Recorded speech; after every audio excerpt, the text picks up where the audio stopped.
Hello everyone, it's Old Guardian here, and I have some big and hopefully pretty good news for Hearthstone, because yesterday Blizzard announced that a new balance patch is coming next week and Scholomance is going to be nerfed. We'll be making the following balance changes in a patch to be released towards the end of next week: Evocation from 1 cost to 2 cost, and Astromancer Solarian Prime from costing 7 to costing 9. Both cards will be eligible for a full dust refund for 2 weeks after the patch has gone live, so if you want to disenchant these cards in order to get some dust, don't do it yet, wait until the patch is live. And we also got a further clarification on when the patch is coming down, and Kelly Anderson wrote, the patch will go through on Thursday, October 22nd. So in 1 week, Scholomance is going to be nerfed, and maybe there will be a little less random in Hearthstone after that. We also got some further clarifications on the nerfs and the rationale behind the nerfs from Alec Dawson. While looking at the current environment and future metas, Evocation helped enable a lot of early game swings that could feel insurmountable. We want to smooth that out. At 2 mana, it's not as fluid with Sorcerer's Apprentice and won't be generated from Wandmaker and Cobalt Spellkin. And indeed, Evocation, fill your hand with random mage spells at the end of your turn, discard them. 1 mana.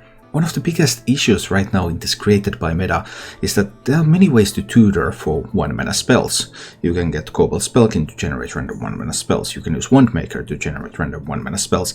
As a mage you can use Magic Trick, that will also give you, well, it can also give you the new Evocation at 2 mana, but it can also give you 1 mana spells. And many of the 1 mana spells right now, they are just so incredibly valuable. Think about stuff like Arcane Breath. You kill a minion, you generate another spell. Think about Evocation. Even Ray of Frost. You phrase something and you get another Ray of Frost. So you have a very reliable way to currently generate 1 mana spells, and the 1 mana spells for certain classes such as Mage are incredibly valuable because they keep generating more resources for you. And hitting Evocation is really going to help out with that. Sure, there's still really valuable 1 mana spells around, they can still generate resources, you can still get like Magic Trick from Wandmaker, and that Magic Trick gives you an Evocation, but overall the sheer amount of resources at the disposal of Scholomance is going down, because before you were almost guaranteed to have at least 1 additional Evocation, if not multiple, during any game of Hearthstone that went a little bit the distance. But now, Evocation a little bit more rare, a little bit more breathing room for control decks against these sorts of Scholomance decks, because they don't generate quite as many resources anymore. And then Alec writes about Solarian Prime. As Solarian Prime, we step back and evaluate where it stacked up compared to the other primes. Hint, it was much better than any of the other primes. Yeah, seriously. With that and some of the power spikes it can generate, moving it to 9 mana felt appropriate.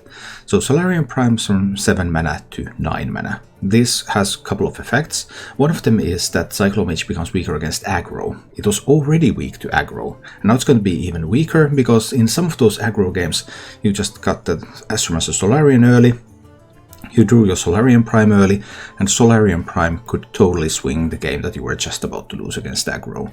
And now that can't happen anymore. It costs 9 mana, you will be dead before you play it, instead of costing 7. Also, in some of the slower games, Solarian Prime, you played it at 10 mana against in some control matchup or something, and you still had 3 mana left over to do more things with the random resources that it might generate to you. And now that's not going to happen, because it's going to cost 9, so you can't play a secret after that if you generate a random secret or something like that. So just weakening the mage against aggro, and also slightly weaker against control. One might question, why is Mage being targeted here, because Mage was not even the strongest deck right now. There were at least half a dozen decks that were stronger than Mage already in the current meta. But there's the thing that Mage was definitely the deck that felt worse to play against. Mage was very high rolly. With good luck you could win anything with Mage. And there was very little that you could do to play around the things that Mage does, because everything is just random. So it felt incredibly bad to play against Mage. That, combined with the fact that Mage got really popular, Mage was the most popular deck in the game, even though it wasn't the best, but for some reason people just like to play random stuff and win games out of nowhere, and it feels good to win with Mage. So I'm extremely happy that Mage is being hit with these nerfs, even though it wasn't statistically the best deck. But of course the interesting part then is what's going to happen with the meta. I took a look at some of the win rate statistics from Aegis Replay, looking at the current performance of, they call it the small spell mage. You can see that it's unfavored against Soul Demon Hunter, against Bomb Warrior, against Hunters, many of these top tier decks at the moment, whereas it's doing pretty well against Priests and especially against Paladins. So the simplistic prediction would be that okay, Paladins are going to become much better, Soul Demon Hunter, Bomb Warrior are becoming much worse, because Mage is becoming worse. So the matchups where Mage was good are going to be better, the matchups where Mage was bad are going to be weaker. It's a little bit more complicated than that. I played around with the tools that are available on Aegis Replay using this custom popularity tab, so figuring out what's going to happen if Mage becomes much less popular, and then where is the balance going to lie.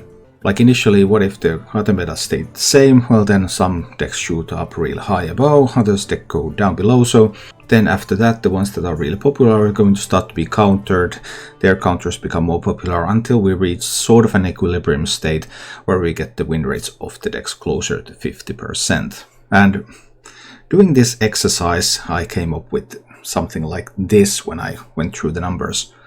Obviously this doesn't take into account that what is the strength of the mage after the nerf. We don't know the exact strength of the mage, so we don't know its exact position. And also some of the decks might be able to cut some cards, add some different cards to deck for the different meta. But the preliminary result is that Broom Paladin would be the big winner. So why go through all that trouble of adjusting the popularities and trying to find the equilibrium state when I could have just said, okay, Broom Paladin was the best matchup for small spell mage, so it's going to be so much better. Well, yeah, it just didn't feel obvious to me that that was going to happen, because it could have been countered by something else. But in fact, Broom Paladin looks set to be really strong after the nerfs. Highlander Hunter, Soul Demon Hunter still perfectly capable, perfectly viable decks.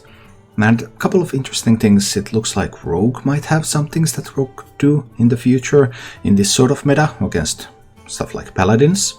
It also looks like there's going to be a little bit more room for Priests to come back and be part of the meta, which might be an annoyance of its own, of course. And an interesting tidbit, the Highlander Mage. If small spell mage becomes less common, then Highlander Mage has already had some preliminary results. Some people have been playing Highlander Mage even quite high in Legend and have had some success with it, but the new meta might favor Highlander Mage even more, and Highlander Mage could become an actually viable deck on the ladder. So overall, I'm expecting many things to stay the same.